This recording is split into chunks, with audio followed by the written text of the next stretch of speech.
very often we hear people talking about this is what we're doing. We're doing Lean Six Sigma, and this is what Lean Six Sigma is, and here's all the tools. And people forget to tell people why. Why are we doing this? What are we trying to accomplish?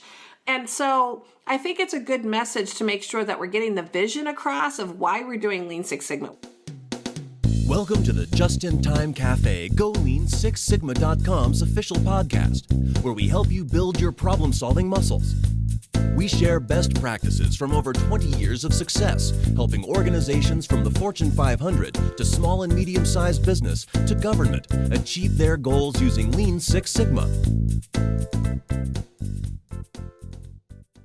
Hey, Elizabeth, how's it going? Hey Tracy, we are back at the cafe. I am so psyched. I know, and I'm so hungry. I think we should get into our private room, and I'm going to get a menu so we can get something to eat too. Hey, what's on the menu today anyway? Well, let me grab it. Let's see, coming up, we've got an appetizer. That's a new app called Scannable by Evernote. We're going to find out about that. We've got, next up on the menu is Bulletin Board. That's where we find out about some Lean Six Sigma news. I think we're going into hospitals with Lean Six Sigma and then the city of Louisville and Nice. Lean Six Sigma. Yeah, I'm psyched for that. Next up is Tools of the Trade. And for that one, we are going to look at Talk Like TED, a book about how people, the rules around creating TED Talks or what makes a successful TED Talk. And then there's a special request, a little Q&A about government agencies and how to bring Lean Six Sigma in when there's a lot of heavy regulation. And then there's today's special. Yes. Tracy, who's on today's special? Today we have Mark Myers from San Diego State University. He's the director of process improvement programs there, and I'm really excited to meet with him today. Oh, that's great. I'm psyched for that too, Tracy. All right, let's start the show. Let's go.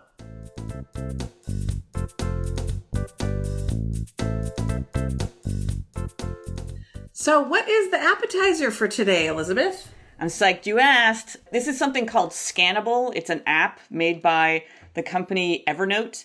It is free. It's a free app, and it scans anything. And for me personally, I love it because I just hold it over whatever I'm trying to scan, which for me might be receipts or maybe it's official docs that I just signed.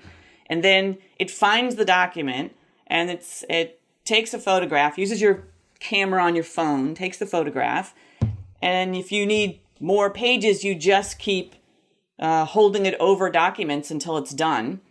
And then you hit send and it goes to your email as a PDF. So just unbelievably low probability of making mistakes, fast. It's in the format you need. And if anything goes wrong, it's really nice. It took 2 seconds. So I love this too. Yes, I've used this before too. And what it used to be is that I wait till I got home to do all my receipts for travel. And I don't have to do that anymore because you got it right in your phone. It's like a built-in scanner right on your phone. And it crops everything for you, which is great. Yeah, the cropping is right in there. And you're right. I used to have this long bar of a scanner to do everything. So the other cool thing is I was working with an accounts receivable team. They were trying to reduce the cycle time to payment. This was with autism patients, and one of the rework pieces they found on their map were when clinicians went out to assess children, they didn't always get the healthcare info, which led to multiple phone calls, lots of wait time. So we gave them all scannable. So when they were with the families, they just quickly scanned healthcare info, basically the insurance card, and immediately mailed it in. So it just ended one of the problems. There were other problems, but that was a big one, and Scannable made it easy. So we don't have any stock in Scannable. We probably should, but I just recommend it for anybody looking for a quick tool.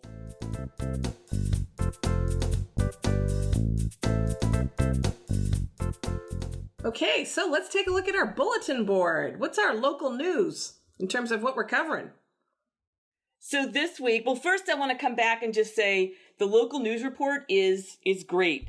It's this is weekly. It's done by our colleague Yudi. It's what's happening in the news with Lean Six Sigma. She's always got at least 3 top stories. And then for this bulletin board, restaurant bulletin board, we've got basically 2 hot topics. So Tracy, what's going on? You said you picked out some hospital news. Yes. So the topic I picked or I was reading was called The Buzz Around Lean Six Sigma Hospitals. And what I really like about this article is it just talks about how there's a lot of activity for Lean Six Sigma in hospitals and other healthcare providers, and really emphasizing that when hospitals and healthcare apply things like Lean Six Sigma, they really can be preventing medical errors, decreasing mortality rates, and improving patient care. And I think that is so important. If I think about some of the errors that I've myself have seen in healthcare, it's really unfortunate. I'm sure there's lots of people out there that have unfortunately been a victim of medical errors for whatever reason, wrong prescription, wrong surgery. My mother was in the hospital, and just before her brain surgery, we discovered that the name on her wristband was wrong. It wasn't even her. Who knows what kind of surgery she would have got. And so they found it before she had the surgery, but that's pretty scary that, that could happen. Yeah. And I think the sad part is that, I'm sure you've seen this, Elizabeth, too, or have experienced this. Some people say we just don't have the money for improving our processes. Well, hospitals have lots of money, and they've got very smart people, people that have degrees, and obviously they're doctors, but their processes are broken. And so people always say, well, you have to have, smart people, and you have to have a lot of money. Everything's okay. Actually, no. If you have broken processes, a lot of things can go wrong. So I think it's really nice to hear that healthcare is doing phenomenal things with Lean and Six Sigma, and they are reducing errors. And I think another nice aspect of that is, I heard someone call it a full contact sport.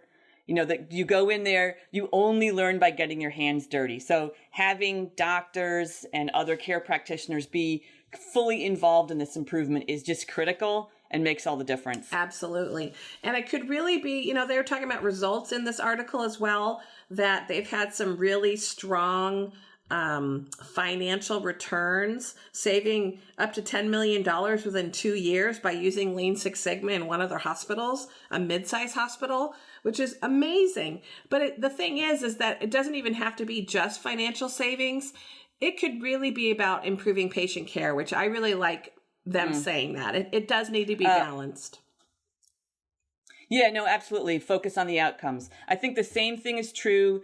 The piece that I focused on this week was this idea of using stats to improve city government. So Louisville, same thing, looking at outcomes. How do we keep our citizens safe? How do we keep them healthy? And what they've done is they've got statistics. You can go, I actually looked at their website. Anyone can go look at their stats. They've got information about how much money was spent on overtime. They've got information on injuries.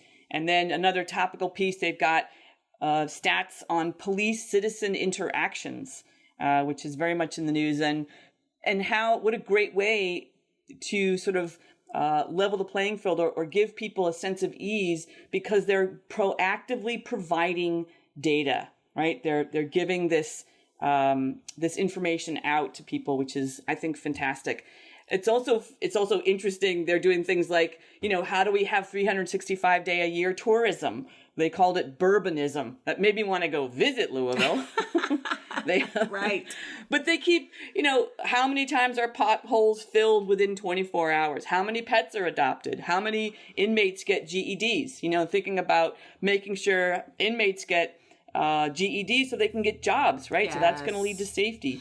So these things, I think, are just so fascinating. And you know what I really like about that too is, I have to say, I think government workers get a bad rap. And the fact that you can go in and look at how much data they're collecting and see that they're capturing measures and seeing that it's helping them drive performance. that sounds a lot more organized than even private sector organizations. So I really think that that's a tribute to, government workers really are working hard, and they are trying to make things better. And they're not just necessarily a weight on, taxpayers of America. So that's a really nice story. No, it's fabulous, and it gives me hope, and I want them to come and do that in my city. Well, that was great. So let's move on. Next up on the menu is Tools of the Trade.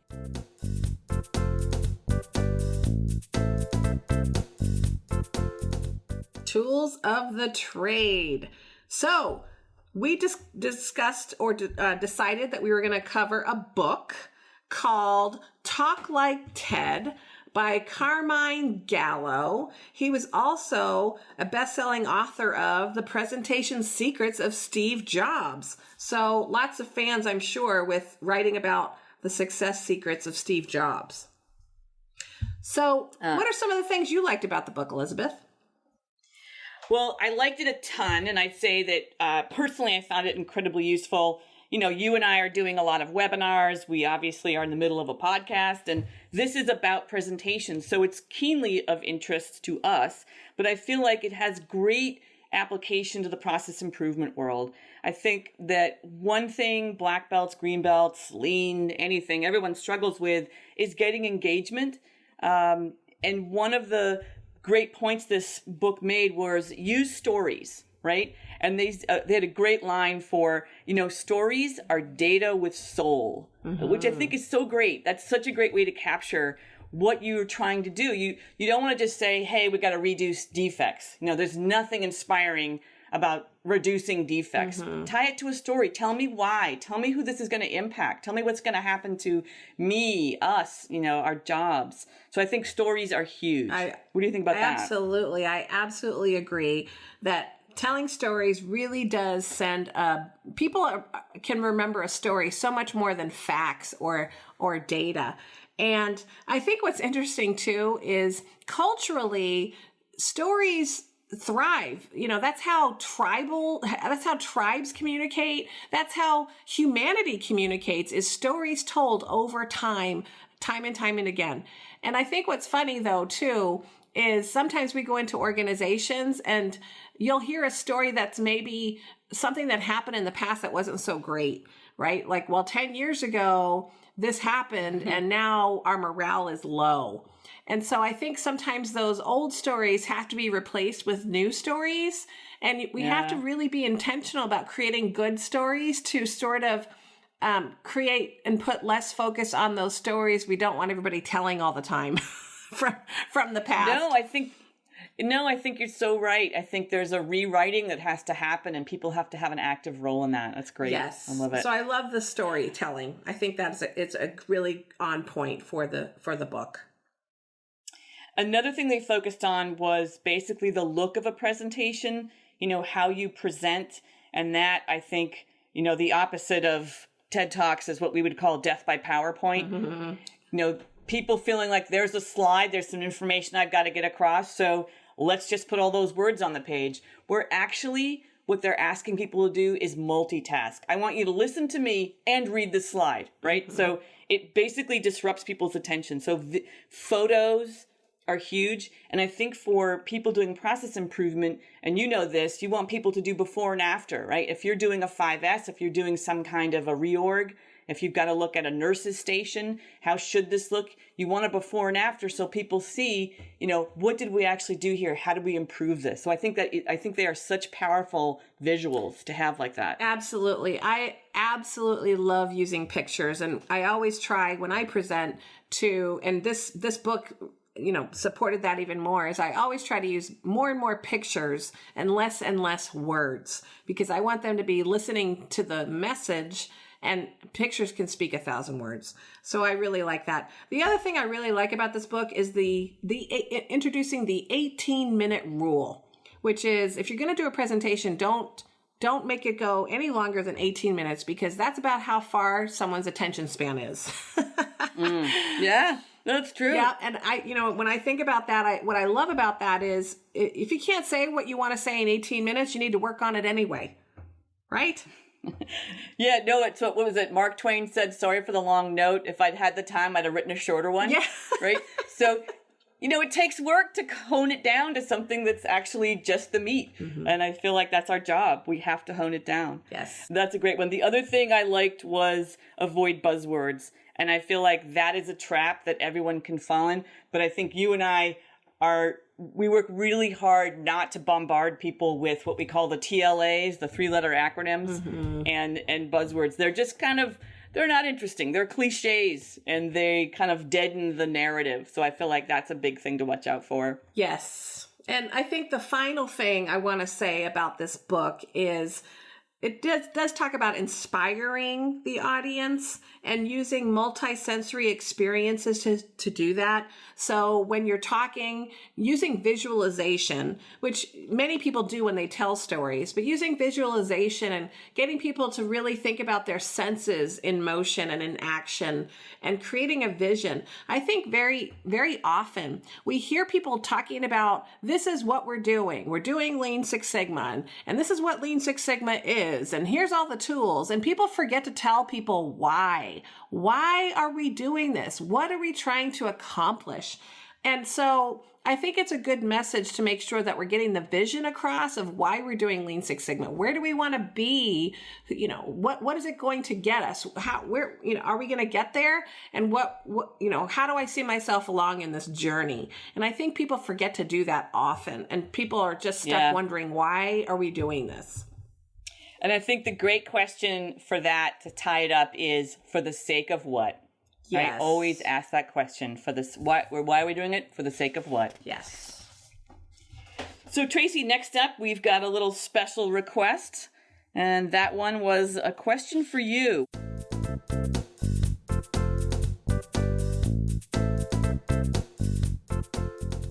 Okay, so the question I got from the website was, I am working for a large nonprofit agency in Philadelphia serving the elderly. We are highly influenced by and are obligated to follow state and federal regulations that we cannot control, change, or even influence. How does one restructure an agency to incorporate the lean portion of Lean Six Sigma while adhering to current regulations, which can at times be counterproductive to elimination of waste? Wow, that's a long question. I know. Well, what's interesting about this, and if I had to sort of summarize it, there's highly regulated organizations, not just government, but there's utility. There is other law that have a lot of regulations, and people feel like they can't do anything about it, and so they're immobilized even by these constraints. But what I have found is the best thing to do is to challenge those constraints. Are we making assumptions that actually don't exist? Because often what we find is that we can find something we can improve if we analyze it a little bit more. I'll give you an example. So I was working with a county. They were trying to improve their fictitious business name process. They had a 50% reject rate, Elizabeth, which is crazy, which tells me that if you submitted a fictitious business name application, you would have a 50% chance of getting rejected. And then you'd have to submit it again and again. And God knows how many times you would be rejected before you actually got it approved. So it was pretty high, but they kept saying, well, we can't change anything on the form because it's all regulated. It's all required. And then finally, an employee actually did challenge the form and said, well, what on here can we actually control? Are there certain pieces of this form that we actually can change? That question hadn't been asked. And so what they ended up doing was they started focusing on the things that they could change on the form. They created a new form and they piloted it, and then they finally implemented it. And guess what the reject rate was after that, Elizabeth? What? It was only 5%. So the story is, don't limit yourself by focusing on the assumptions of what you can't do. Focus on what you can do. And I think that's a great example of a process that has a lot of constraints, but they were successful in finding a way to improve it. Great. Nice one, Tracy. Nice example. I loved it. And I think that is it. And next up, we've got today's special, and that's your interview with Mark.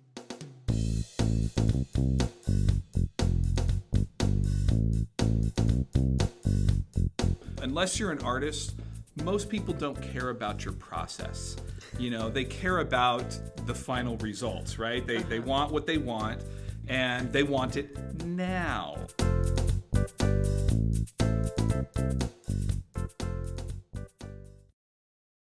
Okay, and today's special at the Just in Time Cafe is my friend and colleague, Mark Myers from San Diego State University. How are you doing today, Mark? Good. Thanks for having me. Thanks for coming to the cafe. Yeah, I'm excited. Good. So let me tell you a little bit about Mark. He's the program director for process improvement at San Diego State University, and he's been doing that for 9 years now. So Mark, tell us a little more about you. So, I joined San Diego State University back in 2007, became the program director in their extended studies division, managing a suite of programs. I manage our project management program, management and leadership workshops, our Lean Enterprise program, our Lean Six Sigma programs, our contract management. I also do most of our corporate on-sites. So when a company wants to do a program at their facility. Well, that's not enough, I don't think. I Yeah, think you clearly. should do more. So thanks for coming for the interview with me. I think a lot of people have some questions that we would love to hear you answer, if that's okay. Sure. So first of all, what drew you to the world of process improvement, Mark? So I actually kind of fell into it. As I mentioned before, I took over the role as the program director at Extended Studies, an administrator of many different types of programs. Lean and Six Sigma were new to me prior to that, and I felt like, okay, I need to learn a bit more about these because they weren't quite as, intuitive for me as a program director. And so I would say I kind of caught the bug. And I was like, okay, I felt really drawn to a lot of this.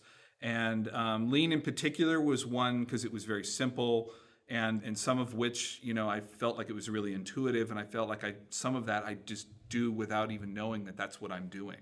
Right. Well, good. I know your Lean Enterprise program is very successful at San Diego State. I mean, you've had a sellout semesters, a lot of them in a row. Is that right? Yeah. It's the longest running Lean program in San Diego. It's on its 16th year now, and it's the most popular one in San Diego as well. Yeah, that's really exciting.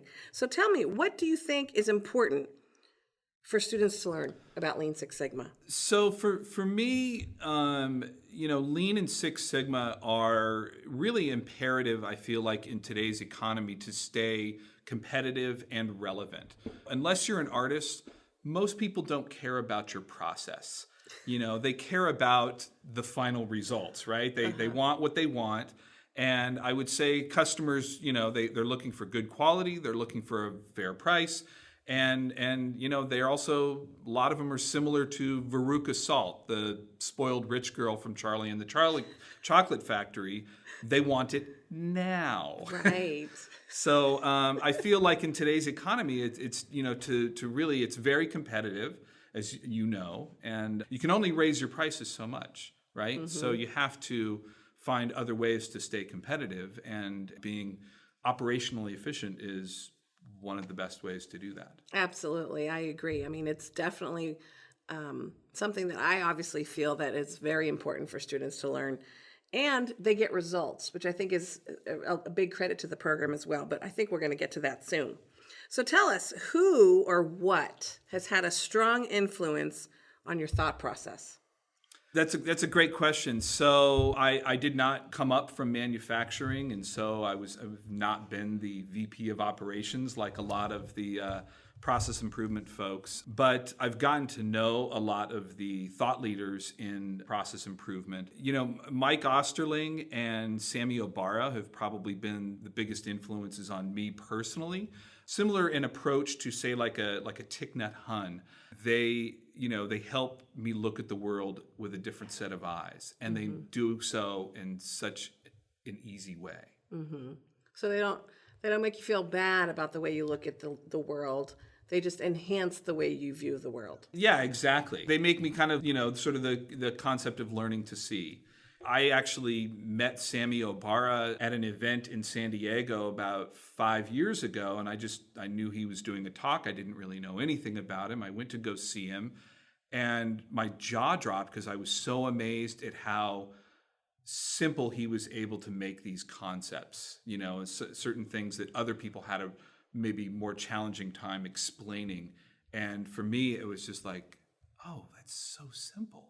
And that was the beauty was in the simplicity of it. Yes. So Mike and Sammy are both instructors in the Lean Enterprise program here at San Diego State. Yes. Yeah. And Mike was actually one of the founders of the program. Right. So tell me, what is it about Mike that has inspired you?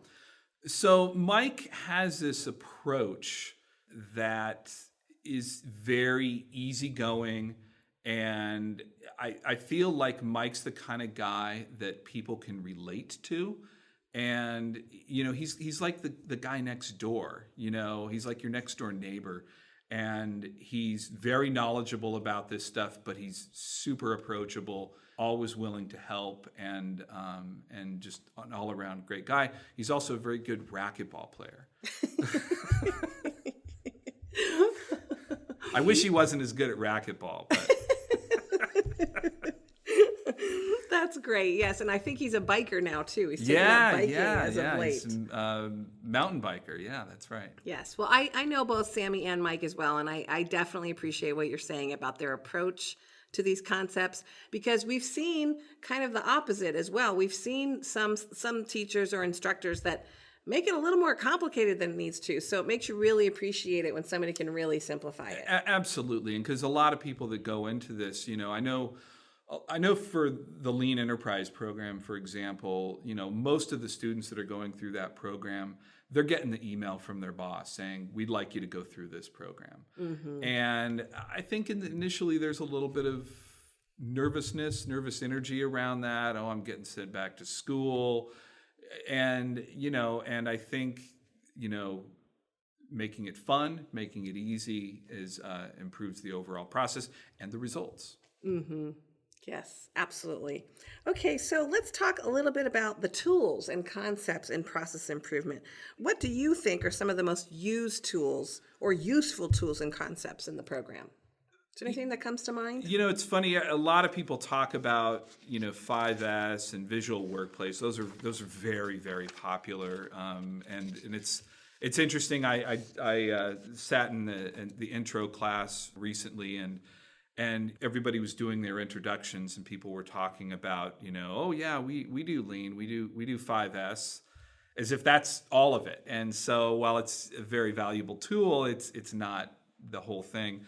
Value stream mapping, Kaizen, PDCA are also really popular, because I kind of look at things more from the administrative and service side of things. I'm kind of drawn more to Plan, Do, Check, Act, A3 problem solving, metrics-based process mapping, and Ishikawa diagrams, root cause analysis, that sort of thing. Those are some of my favorites. Good. Okay.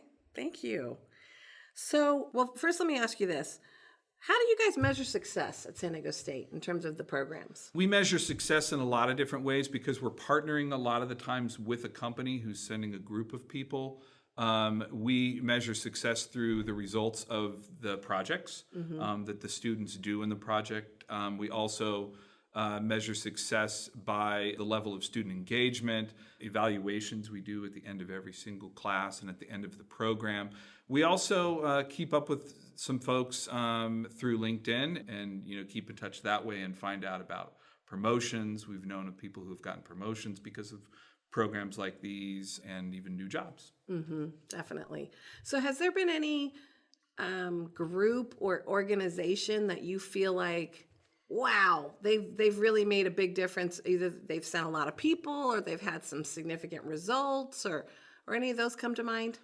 There's a lot. I mean, Taylor Guitars about 4 or 5 years ago was relatively new to it. They had been reading some books, and they decided that they were going to go in, do this and they were all in. I mean, they went in really in a big way, and sent probably 12 people through the first class, and another 5 after that, and then brought in some consultants and really did a big shift. One of the things they did that was really unique is they have a very unique culture, and they were able to sort of maintain their they have a very laid back culture, a no suits culture.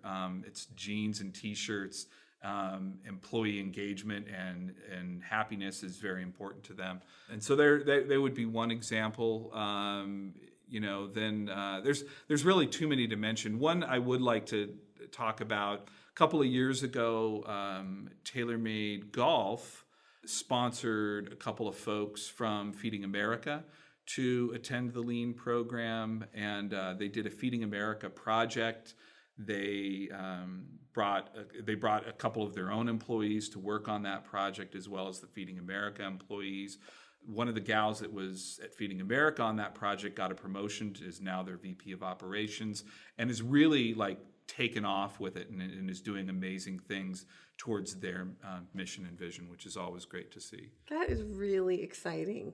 It's always nice to hear about those projects that are sort of nonprofit related. Yeah, that was actually sort of our first introduction to it in the nonprofit world. We have had a couple trickling in here and there. We have the San Diego Zoo attending this semester. They just started last week, and that's going to be a really fun one and interesting as well to work on, I think.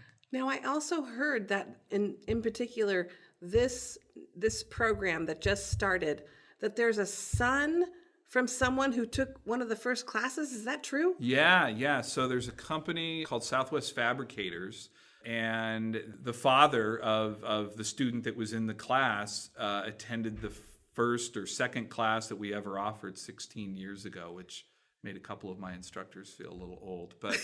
But yeah, kind of exciting at the same time, when you've got sort of second generation now going through it. It kind of speaks to it's a nice testament to the strength of the program. Yeah, it is. Yes. So Mark, what led you to the world of process improvement? Believe it or not, the culture component. My background is in organizational behavior, and so I am drawn to the human aspects of business. And Lean and Six Sigma, I think, are amazing methodologies for improving both processes and culture.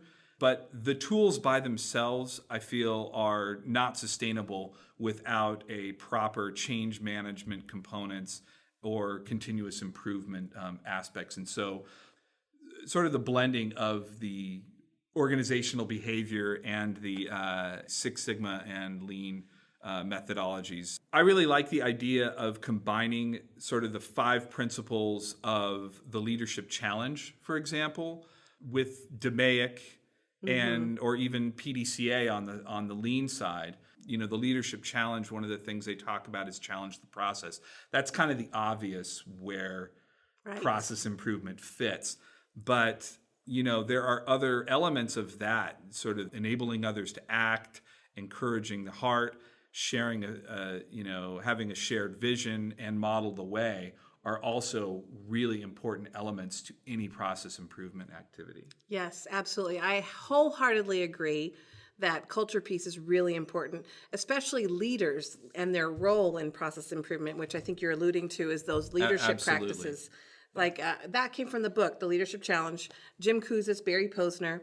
And it has been a big bestseller because it does really integrate very well with process improvement, because the front line should not be the only people changing, right? Right. Leaders need to change too. Absolutely. Sometimes more than the front line. Yeah, you're right. Sometimes more than the front line. For example, we've all run into that situation where we've seen a leader be, a little controlling or not really supporting process improvement and problem solving at the staff level. And that could really stifle process improvement programs.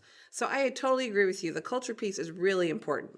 And we've seen organizations falter if they don't address that. Absolutely, yeah. And then it just becomes a 5S program. Pretty much, yeah. That's not sustainable. Right.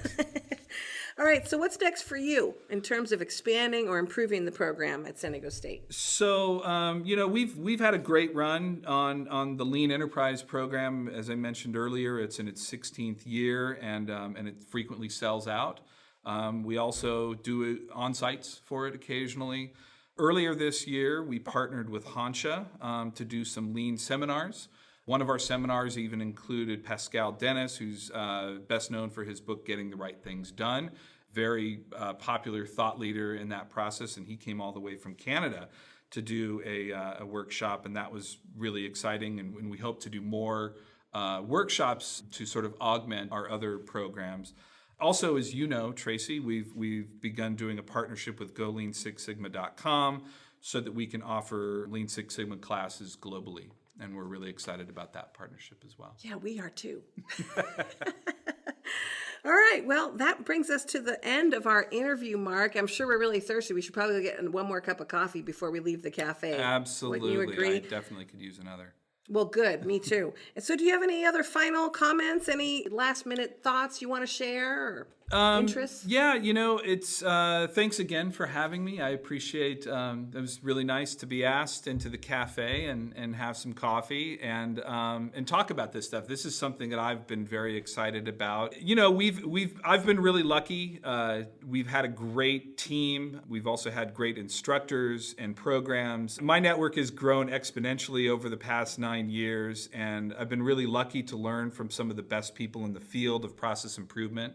I'm super excited about it. One of the things, as far as what's next in the future, one of the things I'm really excited about, and I don't know exactly how I'm going to do it, but I would like to do it, is see how we can get local and state government to begin applying Lean and Six Sigma to improve their operational efficiencies and become better stewards of our tax dollars. And Right. I know you're doing some stuff with the state of Washington and a couple of areas within California, Arizona, Massachusetts, yes. Okay, we need to get that in California. Yes. as well. Yep, I agree. I think there's lots of opportunity in the public sector, and surprise, surprise, there has been a lot of movement. And if you're interested in hearing about more stories about how government is using Lean Six Sigma and process improvement, you should go to some of our blogs on GoLean6Sigma.com about government, because there's some really great stories. Well, thank you so much, Mark, for joining me. It was really a pleasure having you in the cafe, and I hope we get a chance to do it again soon. Me too. Thanks for having me. Okay, see you later. Thank you for joining us for Just in Time Cafe. Visit GoLean6Sigma.com/podcast to share your feedback or listen to more podcasts. Also, please subscribe to Just in Time Cafe on iTunes.